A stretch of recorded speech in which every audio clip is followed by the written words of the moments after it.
એવા સર્વે વાલા વૈષ્ણવોને અમારા જય શ્રી કૃષ્ણ.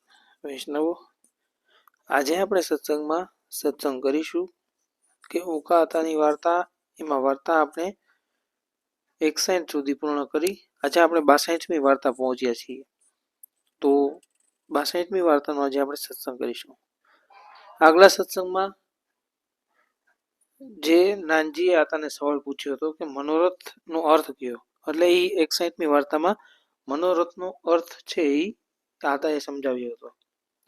હવે બીજા દિવસે એ લોકો રાતે બેઠા હતા ત્યારે વાત ચાલી કે પાંડવે જગન કર્યો ત્યારે વાલ્મીકી ભગત પ્રસાદ લીધા વણાર્યા એટલે 55 શંખ વાગ્યો નહીં.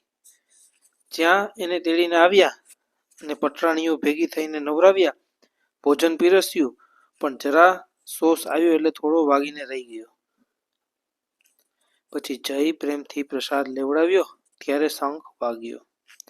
એમ એક મર્યાદા ભક્તને પ્રસાદ લેવડાવવાથી જગન પૂરો થાય છે. તો ઝાઝા ભક્તને તેડાવી ખૂબ પ્રેમથી એના દિલ ચોડી નવરાવી પ્રસાદ લેવડાવે તો કોટી જગનનું ફળ મળે. તેના બરાબર એક પુષ્ટિ માર્ગીયના વૈષ્ણવને પ્રસાદ લેવડાવે તો કોટી જગતનું ફળ મળે. તેના બરાબર એક પુષ્ટિ માર્ગના વૈષ્ણવને પ્રસાદ લેવડાવેનું બરાબર ફળ મળે છે. એટલે ભાવથી જ ફળ મળે છે. મહાપ્રભુજીએ ભાવાત્મક છે માર્ગ પ્રગટ કર્યો છે. એમાં પ્રભુની શરણાગતિ મુખ્ય છે. એના વિના જ્ઞાન કે વૈરાગ્ય નકામો છે. નાનજી પ્રભુમાં વાલપ એનું નામ સંન્યાસ. એ સંન્યાસનું ફળ નિર્ગુણ પ્રભુની લીલાની પ્રતાપી છે. જગતના સંન્યાસમાં જેટલી વાહત જોઈએ એના કરતાં અહીંયા બમણી હોય.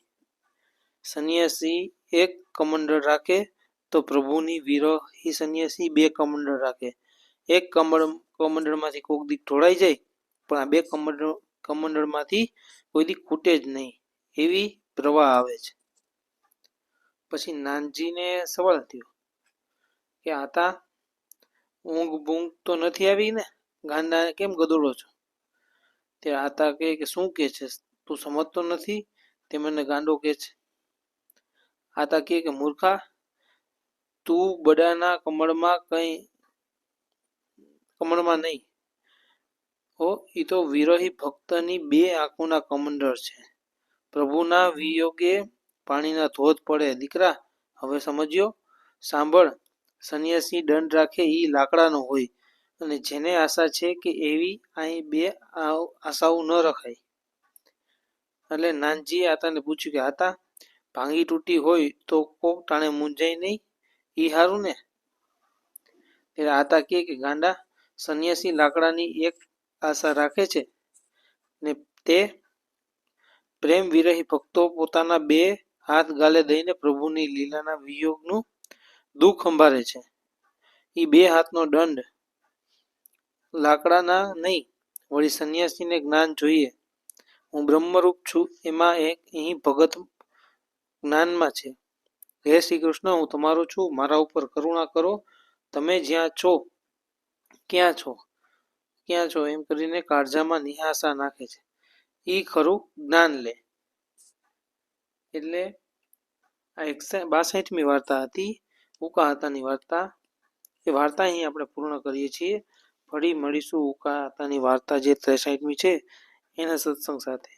તો આપ સર્વે વહાલા વૈષ્ણવોને અમારો સત્સંગ કેવો લાગ્યો તે અમે કોમેન્ટમાં જણાવજો અને કોમેન્ટમાં જય શ્રી કૃષ્ણ લખવાનું ભૂલાય નહીં. ફરી વખત આપ સર્વે વૈષ્ણવોને અમારા જય